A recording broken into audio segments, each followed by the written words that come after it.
Get ready for your daily dose of marketing strategies and tactics to get more people playing your indie game. You are listening to the Indie Game Marketing School with your instructors, Daniel Doan and Tony Chan. For this episode, we're going to talk about how to monetize your game. And, that could be in-app purchases. That could be how to price your game on Steam or on retail. So, yeah, go ahead, Daniel. Take it away. All right. So pricing the game or monetizing your games is one of the most difficult things to do sometimes because you have to figure out, what your game's worth and what people are willing to pay. And, that's really hard. I mean, I personally struggle with that quite a lot. When I first started out, I honestly had no idea what my games were worth. So I just chose a number and, rolled with it. As the years went by and as I, shipped more and more games, I realized that you need to be really asking your target audience and doing surveys. If you don't, or if you need help with that, contact like another company to do that for you. But essentially, you need to get the data before you actually name a price. So it's one thing to say, oh, my game's worth $20. Give me $20. But it's another thing to actually know exactly, whether or not your game is actually worth $20. So it's super important to, always have that in the back of your mind. Hey, is my game really worth what I'm charging for it? For example, I had a friend of mine who was working on this game, right? And he was working on it for 2 years. And, since he was like, oh, well, I worked super hard on this game and, it means a lot to me. And I know that it's really good because I made it. So I'm going to charge $20. So then he launched this game for $20 and no one bought it because it wasn't up to quality and it probably was targeting the wrong audience. But that's a different story for a different time. My whole point is you have to figure out exactly what your audience wants, and the best way to do that is to ask them. I mean, even on the mobile side, I've people who want to charge for something that obviously should be free.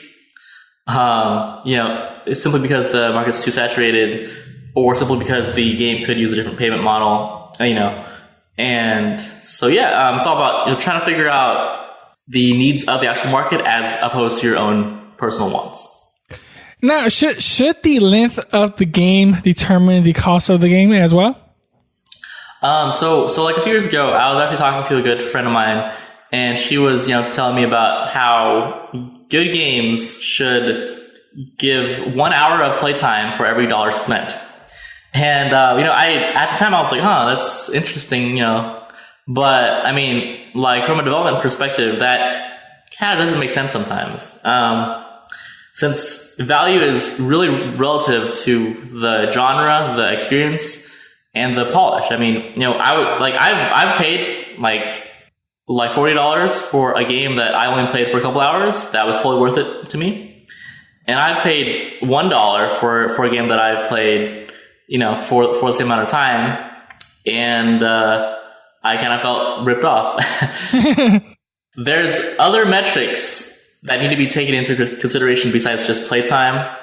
And, a lot of it is engagement, so if a player is engaged with the game, really, really engaged, playing for 10 minutes can, feel like playing for 1 minute. Playing for 10 hours can feel like playing for 1 hour. But if it's not a really good game, it doesn't matter if it has 200 hours of playtime if the player's going to get super bored, in the first, half an hour.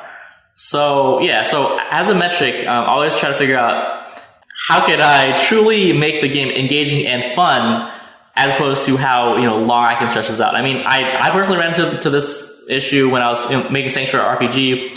One of the early builds of the game, I kind of wanted to extend the game's playtime from 15 hours to 20 hours or something like that. And so I kind of padded the content with more enemies and more stuff, but the player wasn't really doing anything new. So, it kind of made it boring. And players, were like, hey, Daniel, why is this part in the game? shouldn't be here. So I listened to their feedback and I was like, oh, like, yeah, like players shouldn't be forced to play more hours if they're not generally having fun and being engaged. Oh, see, now that's a great point. Yeah, so playtime shouldn't affect how much a game costs. It's the engagement is if when the players are satisfied, it's worth their time and money. And how about in-app purchases and like DLCs? Like, how do we go about choosing like so most mobile games, if you pay $1 or $2, you could take the ads out. Or if you pay, $1, you get like 100 gems or something like that to buy more cosmetics. How do we go about doing that, making like in-app purchases reasonable and fair as well?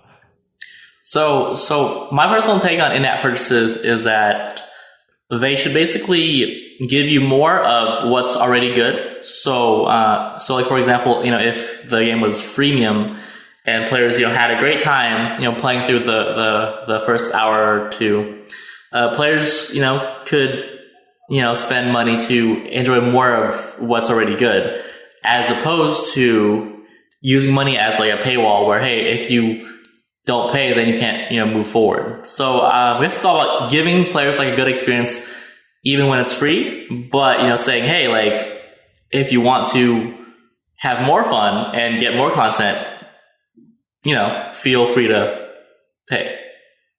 Yeah, I hate those in-app purchases where you have to pay to win or pay to get ahead. I hate those kind of things. But yeah, make sure when you price your game, it gives players a lot of values, and the best way to do that is to ask your audience. That's it for today's episode on how to monetize your video game. I'm Tony Chan from Game Dev Loadout. And I'm Daniel Dunn from Black Show Media. This session of Indie Game Marketing School has come to a close. Be sure to subscribe for daily marketing strategies to help you find the fan base your game deserves. Don't forget to rate and review the show so we can bring you more valuable content. Until then, keep pushing forward. We'll see you on the next episode.